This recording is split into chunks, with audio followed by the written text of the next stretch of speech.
I'm a noob at skydiving. Let's get better.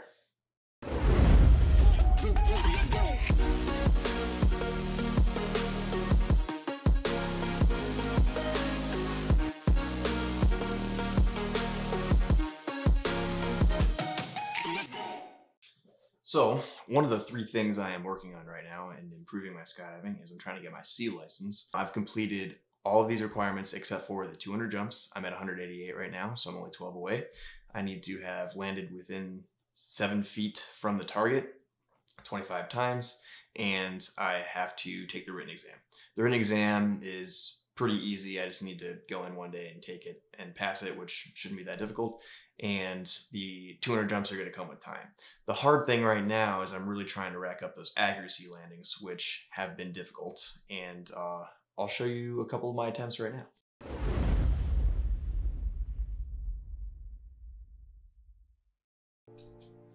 So as you can see here, I'm getting pretty close to the target, but I'm not anywhere near that 7-foot requirement.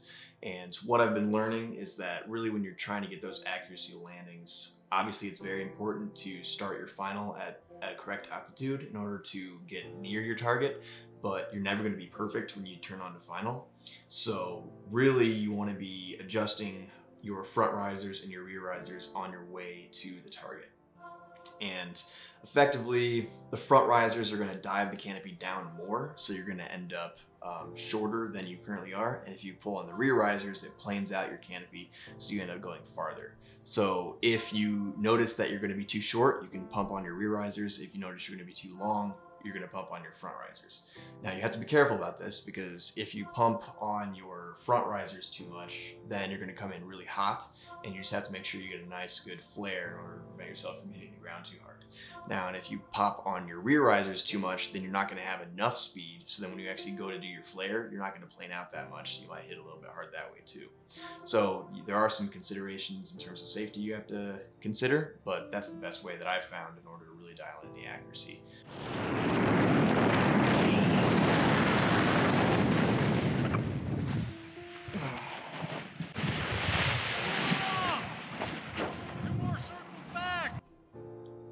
And after a great many attempts, I finally managed to hit the targets and even got it a second time.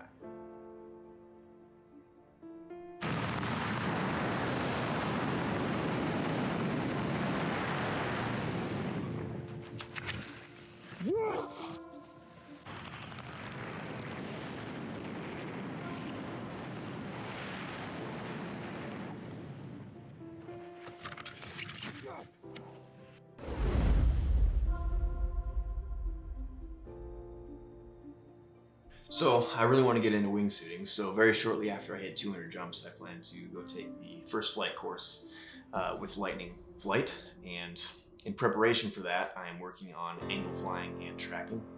Now, angle flying and tracking is basically what they consider a movement jump, and that is where you have your body at a slight angle relative to the earth. So when you're falling, the air is actually pushing you this way, so you're moving forward. So it's good practice for wingsuiting, because in a wingsuit, it's basically the same thing, except you just have much more control surfaces. Now, one of the best ways to practice this is with other people and doing tracking formation dives, and so I'll show you a few of what I've been working on.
So the third thing I'm working on in the short term is I'm also working on doing video primarily for tandems. I've done 4 tandem videos so far. They've all turned out pretty decently. There's a lot of things that go into doing a tandem that you're not used to in a normal skydive. So for one, the tandem is not as stable as a normal person on their belly. So you're constantly having to shift your body very slightly in order to keep them in frame.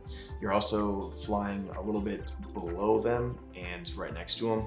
And that way you have the camera tilted back and you're able to get the camera looking right up at the tandem's face. And there's a lot of different things that you don't typically worry about, but you have to worry about in this instance. Like, you have to keep the sun in the tandem's face, and I've made that mistake a couple of times where the sun's behind the tandem and you actually can't see the face of the tandem.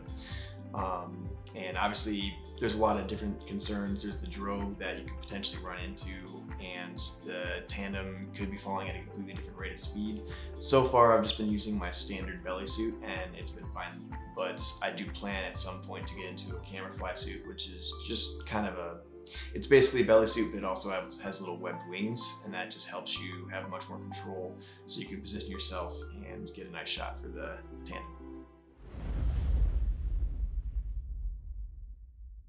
Thanks for watching the Sunset Spiral skydiving vlog. I plan to release one of these whenever I feel I've made decent enough progress to warrant a video, and I'll also every once in a while, maybe once a week or once every 2 weeks, post just some random cool skydive that I did. Thanks again.